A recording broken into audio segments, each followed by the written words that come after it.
యాజమాన్యాన్ని కోరిన ఫలితం లేకపోయింది. చివరకు ప్రత్యేక సమావేశం నిర్వహించి రోడ్డు పనులకు అంగీకారం తెచ్చి పనులు చేయించామన్నారు. మాజీ కౌన్సిలర్ లచ్చిరామ్ మాట్లాడుతూ ఈ పనికి ఎంఐజీ కాలనీ వాసులు, బిహెచ్ఎల్ యాజమాన్యం, ఉద్యోగులందరికీ కృతజ్ఞతలు. విమర్శలు వచ్చినా పార్టీలకు అతీతంగా మేము ముందడుగు వేశామన్నారు. ఈ కార్యక్రమంలో స్థానిక నాయకులు, యువకులు, బిహెచ్ఎల్ ఉద్యోగులు, రిటైర్డ్ సిబ్బంది పాల్గొన్నారు.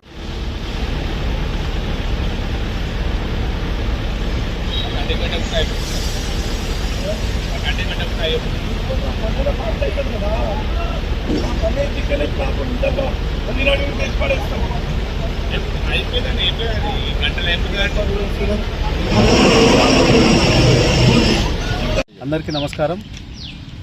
ఏదైతే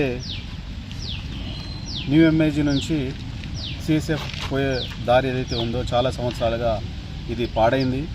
ఈ పాడవడమే కాకుండా ఈ వర్షాకాలంలో ఎవరు పట్టించుకోవడం, పెద్ద పెద్ద గుంతలు పడడం, ఇవన్నీ కూడా ఏదైతే న్యూ ఎంఐజీలో నివసించే బిహెచ్ ఎంప్లాయీస్ ఎవరైతే ఉన్నారో ఏజ్డ్ వ్యక్తులు కాబట్టి వాళ్ళకి చాలా ఇబ్బందులు జరుగుతున్నది.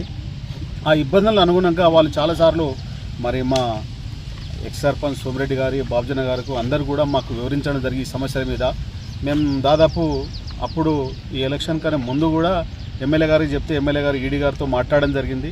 మాట్లాడిన తర్వాత కూడా ఇది బిహెచ్ఎల్ మేనేజ్మెంట్ ఎందుకనే కమిటీ వేసుకొని తీర్మానం చేయాలనే చాలా ఇది దాదాపు 2 సంవత్సరాలు అయిపోయింది. అయితే మొన్న మేము నిర్ణయం తీసుకునేదంటే మా ఎక్స్ సర్పంచ్ సోమిరెడ్డి గారు కానీ, బాబ్జన గారు, నేను, మా కాలనీ పెద్ద మనుషులు ప్లస్ మా అందరు కూడా మాదైతే బీఆర్ఎస్ పార్టీ సభ్యులు ఉన్నాము అందరు కూర్చొని కూడా ఈ సమస్యలను మనం బిహెచ్ఎల్ మేనేజ్మెంట్కి వివరించాలి.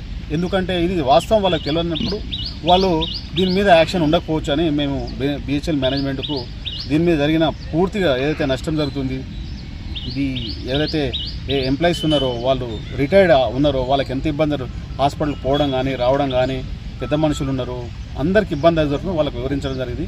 వాళ్ళు దాన్ని సానుకూలంగా స్పందించి సరే వాళ్ళు కూడా డబ్బులు పెట్టిరు, కాకపోతే అది రావడానికి కొద్దిగా సమయం పడుతున్నారు, మేము పూర్తిగా వాళ్ళకు వివరిస్తూ వాళ్ళు వెంబడే సరే మేము ఖచ్చితంగా సరే మేము సపోర్ట్ చేస్తామని వాళ్ళు హామీ ఇవ్వడం జరిగింది. దాంతో వెంబడే మరి సొంత నిధులతోటి మరి మేజర్గా ఎక్స్ సర్పంచ్ మా సోమిరెడ్డి అన్న గారు ప్లస్ బాబ్జన్న గారు మేము అందరం